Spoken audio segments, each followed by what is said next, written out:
Views खबर है Dubai से, जहां पाकिस्तानी शहरी ने दुबई में एक ऐसा घिनौना काम किया है जिसको सुनकर आपको अपने कानों पर यकीन नहीं आएगा। इस शख्स ने क्या ऐसा काम किया है जो बात सजाए मौत तक जा पहुंची है। इन तमाम हकाइक से पर्दा उठाने के लिए आपको मेरा ये चैनल हसना टीवी सब्सक्राइब करना होगा ताकि आने वाली हर लेटेस्ट वीडियो से आप बाखबर रहें। व्यूज चलते हैं वीडियो की तरफ। जैसा कि आप अपनी स्क्रीन पर मुलाहिजा कर सकते हैं कि पाकिस्तानी शहरी पर तवाइफ को कत्ल करने का इल्जाम, बटुए में से रकम चोरी करने पर मौत के घाट उतार दिया गया। दुबई की अदालत में एक पाकिस्तानी को तवाइफ का गला घूंटकर हलाक करने के इल्जाम में संगीन सजा का सामना करना पड़ सकता है। तफसीलात के मुताबिक 33 साल पाकिस्तानी जो के लोहार के पेशे से वाबस्ता था, मार्च 2018 के दौरान अलायन से दुबई आया था। उसने जिनसी अमल के इवज जिस्म फरोश मकतूला को 150 अमाराती दिरहम देने का सौदा किया, जो मुल्जिम ने पेशगी अदा कर दिए। जिनसी अमल से फरागत के बाद मुल्जिम वाशरूम गया और जब वापस आया तो उसने तवाइफ को अपने बटवे की तलाशी लेते हुए पाया।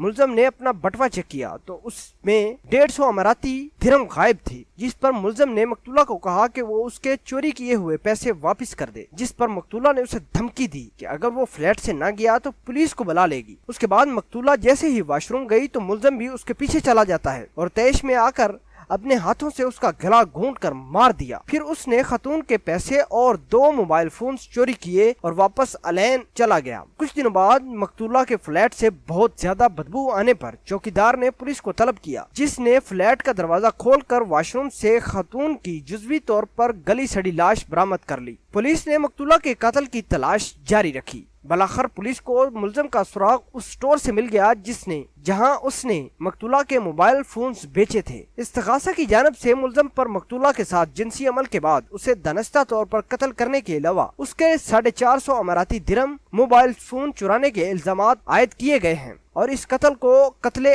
अम्द करार देते हुए सख्त से सख्त सजा का मुतालबा किया गया है, जो सजाए मौत भी हो सकती है। मुल्जिम ने अदालत में एतराफ किया कि उसने मकतूला के साथ पैसों के बदले में जिनसी अमल किया था, ताहम उसने मकतूला को दानिस्ता तौर पर कत्ल करने के इल्जाम को मानने से इनकार कर दिया। मुल्जिम ने अदालत में जज के सामने बयान दिया कि जब उसे पता चला कि मकतूला ने उसके बटुए से पैसे निकाले तो उसने वॉशरूम में जाकर उसकी गर्दन से पकड़ा और फिर फ्लैट से बाहर निकल आया। मुल्जिम के मुताबिक जब उसने मकतूला की गर्दन छोड़ी तो वो बेहोश जरूर थी मगर सांस ले रही थी। मुल्जिम के मुताबिक उसने मोबाइल फोन्स भी चोरी किए मगर पैसों की चोरी नहीं की। मुल्जिम ने अपने दफा में कहा उसने मुल्जिमा को जिस जगह छोड़ा था, पुलिस जब उसे जाए वकूआ पर लेकर गई तो उसकी लाश दूसरी जगह पर मौजूद थी। इससे साबित होता है कि मुल्जिमा उसके गले घोटने से हलाक नहीं हुई। व्यूज, आप इस खबर को किस तरह देखते हैं? कमेंट सेक्शन में अपना इजहार ख्याल जरूर कीजिएगा। अल्लाह निगहबान।